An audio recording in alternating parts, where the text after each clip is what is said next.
Salut tout le monde! Cette petite vidéo est faite pour vous donner de l'inspiration et pour vous éviter de passer des heures à chercher des films. Perso, j'y passe pas mal de temps et j'adore les films d'horreur, donc autant vous en faire profiter. Hein toi?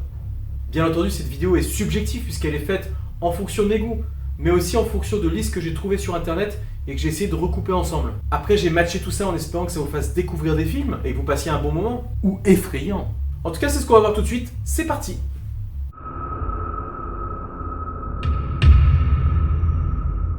Conjuring.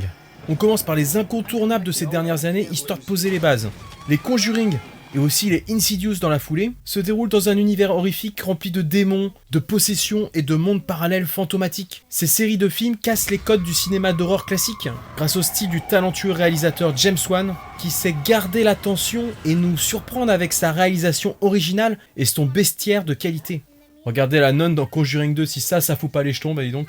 Et le tout sans forcément user de jumpscare à tort et à travers. Il arrive à trouver d'autres solutions pour nous faire peur, et ça c'est la marque des grands. Le jumpscare pour info c'est ça.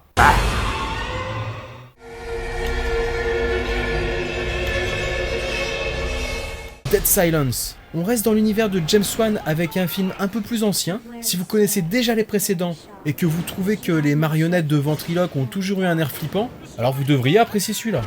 Alors Tataillé, comment vas-tu ? J'ai envie de manger ton cerveau.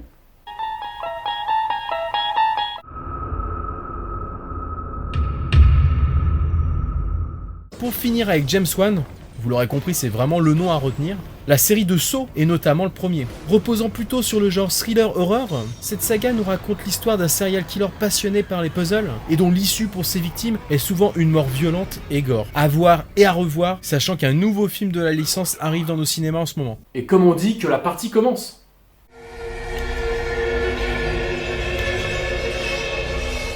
Grave Encounters. Si vous aimez les found footage, filmés caméra au point dans la lignée de Rec et de Paranormal Activity, avec des caméras subjectives, alors je vous propose de sortir des sentiers battus de ces deux derniers films et de Blair Witch pour passer voir l'équipe de Grave Encounter qui tente de faire une télé-réalité de chasseurs de fantômes dans un hôpital psychiatrique.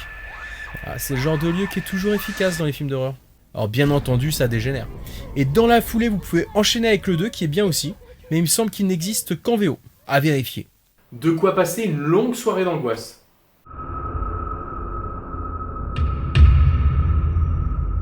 The Grudge, ou Ju-On en version originale, est un grand film de l'épouvante à la façon japonaise, dans la lignée de The Ring, et c'est très efficace. Avec cette maison maudite et des fantômes qui en jettent, faut bien le reconnaître, c'est une référence dans le domaine des films de fantômes. Enfin avec le dernier Ghostbuster aussi.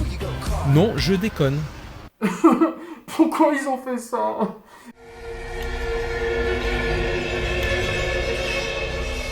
The Descent. 6 jeunes femmes se donnent rendez-vous au milieu de nulle part pour une expédition de spéléo. Rapidement, les choses commencent à se corser lorsqu'un éboulement leur bloque le chemin du retour et qu'elles ont l'impression de ne pas être seules. Honnêtement, ce film de 2005 a des effets spéciaux qui ont un peu mal vieilli, mais le côté cauchemar claustrophobique reste toujours aussi efficace, ça vaut le coup de le regarder.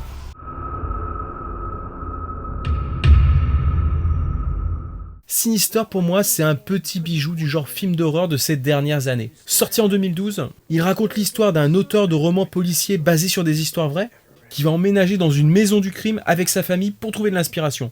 Alors ça aurait pu s'arrêter là, mais ce qui commence à devenir étrange, c'est lorsqu'il trouve des bobines de 8 mm dans son grenier et qu'il va les visionner une à une. Et c'est la projection de ces petites séquences qui contribue à construire l'ambiance et l'identité propre à ce film. Un très bon moment d'angoisse en perspective. Par contre, il faut vraiment faire abstraction du 2 qui est sorti quelques temps après et qui est plutôt loupé comme suite.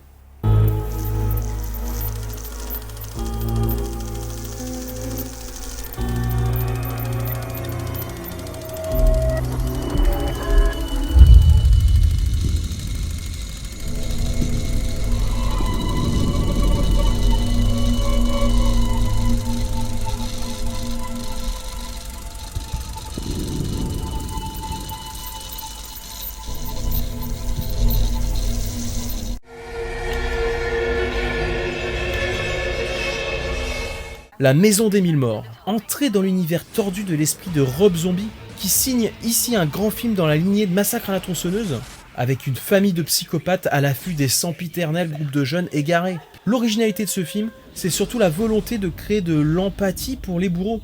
Vous pourrez d'ailleurs enchaîner avec The Devil Reject qui en a la suite directe et qui marque encore un peu plus cette facette de la narration.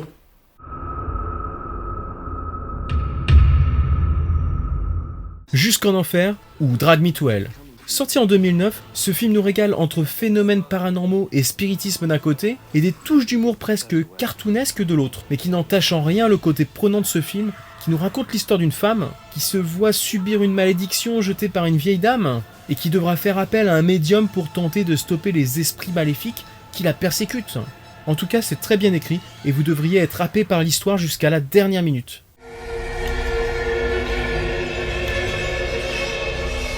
The Human Centipede.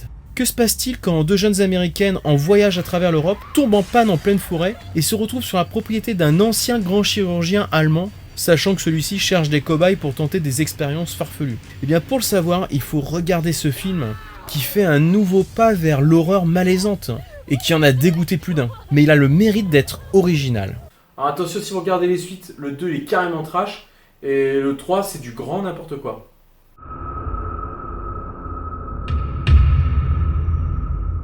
On finit avec Hostel, l'horreur à l'état brut. Pour ce film atemporel de 2005. Ici, pas d'éléments fantastiques, mais une vision très crue et réelle qui nous présente la barbarie humaine comme un hobby, avec une efficacité dans l'horreur qui fait mouche. Par contre, un conseil, ne regardez pas si vous êtes sur le point de voyager en Europe de l'Est. Voilà, c'est tout pour cette liste, qui n'est pas un top, je vous le rappelle. Surtout, n'hésitez pas à mettre vos propres suggestions de films dans les commentaires. Vous pouvez vous abonner pour suivre mes vidéos et puis mettre un petit pouce vers le haut pour m'encourager aussi. Je vous souhaite de bons cauchemars et à bientôt.